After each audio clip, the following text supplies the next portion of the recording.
We are looking at Stamp a Smile on it from 10 years ago this year, if you can believe it. Wow.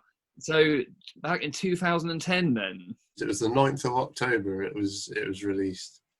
Oh, lovely. Very concise. Which is why the brand new one is coming out at the same time. You know, I definitely didn't want to do a remaster or a remix or a new cover or anything. I was thinking, shall I not do anything? And then you kind of have this thought of 10th anniversaries only happen once, so it's stupid to ignore it, even if it's a very subtle thing like that, you know, because the next one's going to be the 20th and you can't get the 10th back again.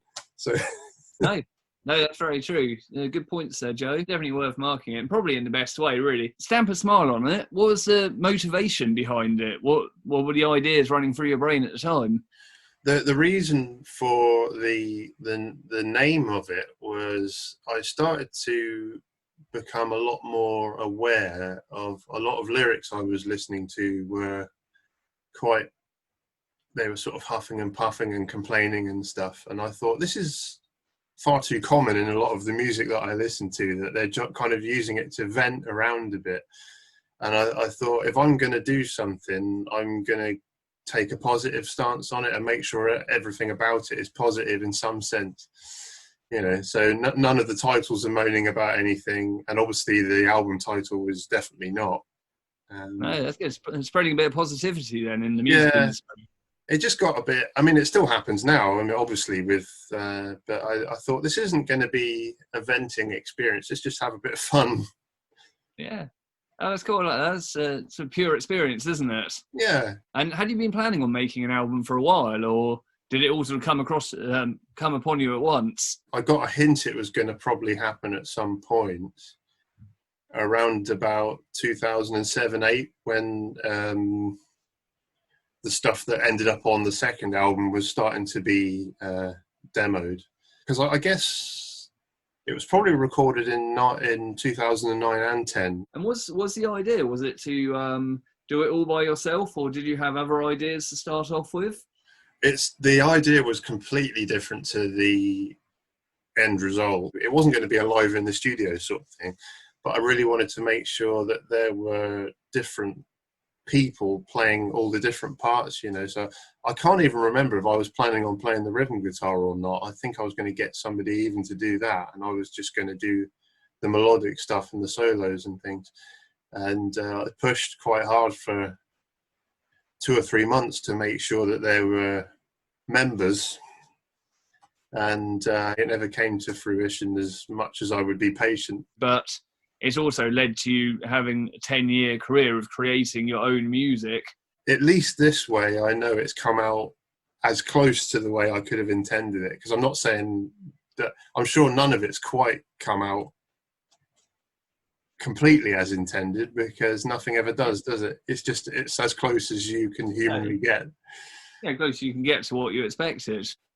A switch sort of went in my head, and I thought, if I sit here for another 3 months waiting, I'm never going to release anything, you know. And it does show the difference when it was just down to me in the studio side of things, that stuff has happened very quickly, and there's been like 99 released bits of music in the 10 years.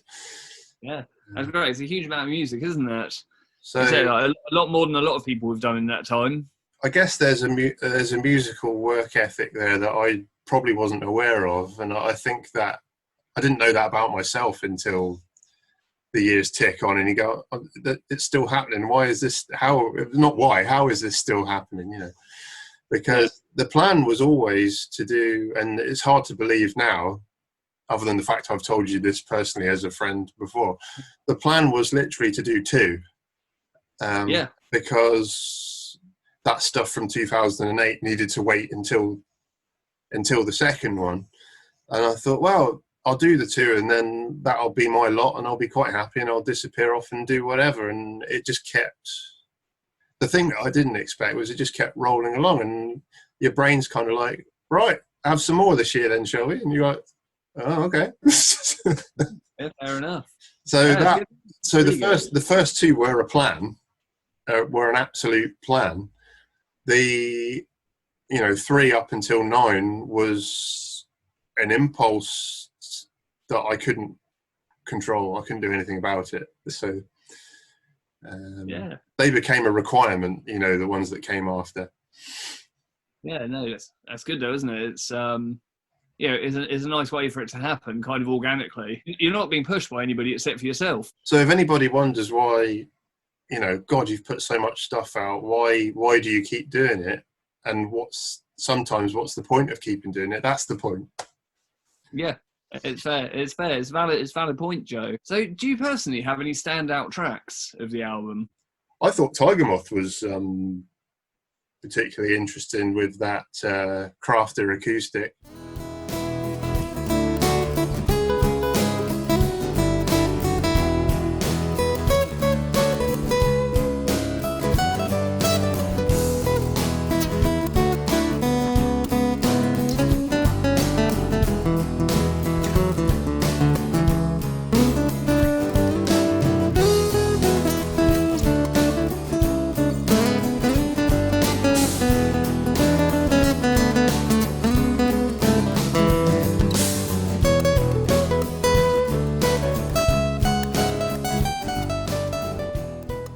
Dimension Man and On the Edge were cool. I think Dimension Man sort of comes up as a strong point.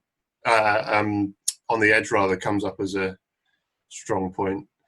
Am I right in thinking that Dimension Man you actually performed live quite often? On that and On the Edge ended up being an opener for the pub gigs. Brilliant. And I think Dimension Man was second, so we ran them in without stopping. Yeah. So yeah, a lot of the live stuff was the first 2 albums. So a lot of it was leaning towards this Stamp a Smile on the album. So which equipment were you using for this album, Joe? It was a totally different mindset back then. It's so weird listening to it back the other day for this. It was leaning really heavily on the Ibanez JS 1200, which I used for 9 or 10 years, like almost religiously, and gigged it a lot as well. That thing was perfect for the mindset I was in at the time,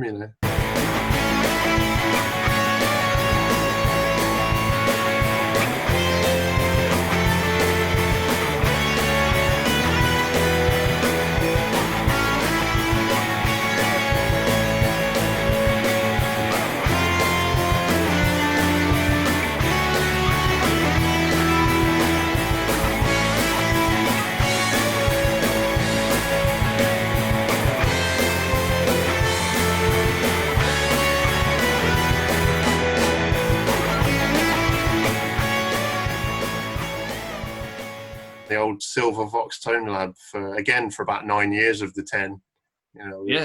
Brilliant. I was always really scared of that breaking down, because that I always remembered the Tone Labs and stuff because it was the first series of boxes that gave me the actual sound I wanted. Yeah, it's good. No, I remember it being one of the first bits of equipment like that really sounded really very good and authentic.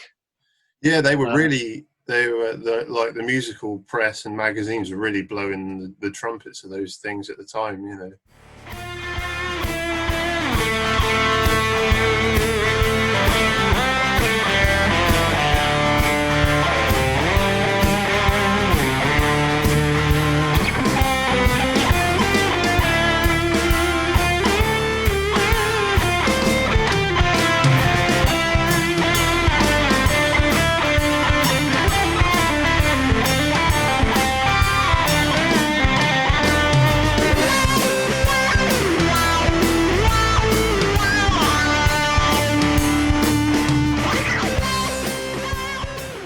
going into a solid state Vox Pathfinder, right?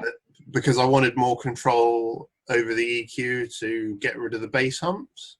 It ran through the line out of that, which thank God didn't have any emulation on it. The interface was like a pre-Sonos Fire Studio project, and that was running through this is going to age it a bit because the company shut down. It was a Rain Recording Livebook laptop.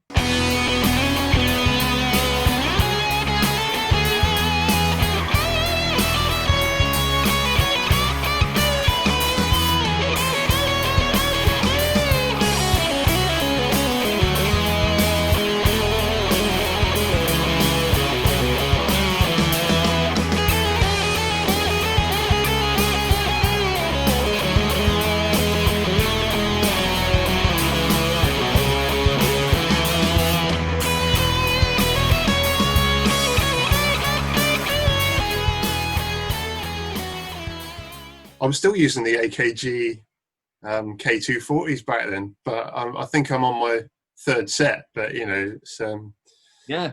Oh, it goes to show, doesn't it? A good bit of kit. There's no need to upgrade. yeah.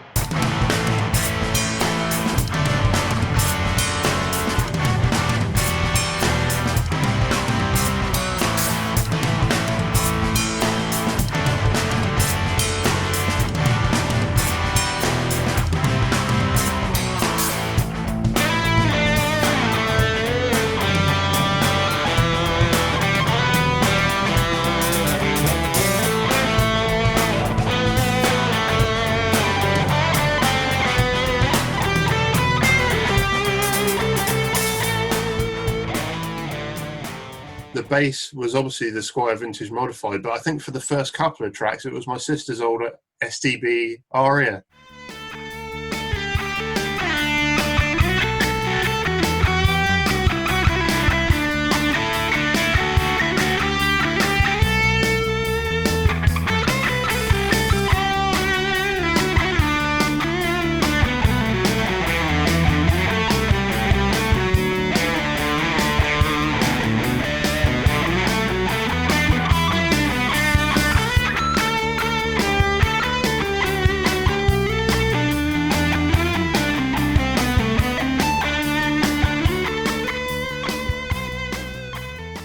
I thought, right, if this is how it's going to be, I need to go and buy myself my own bass in case, like, my sister suddenly wants to, they have a light bulb moment and she suddenly wants to relearn bass again. And then, of course, once you've bought a bass and decided that's the way it's going, you kind of got to use it then, haven't you? So yeah, of course.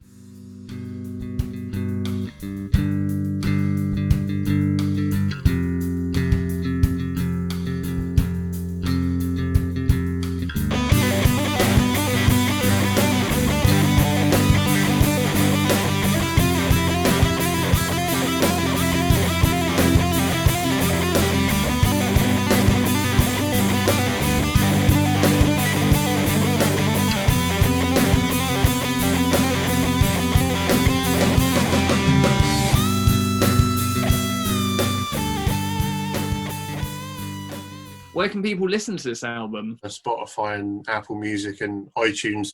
I think we should probably just tell people to go ahead, have a listen if you can.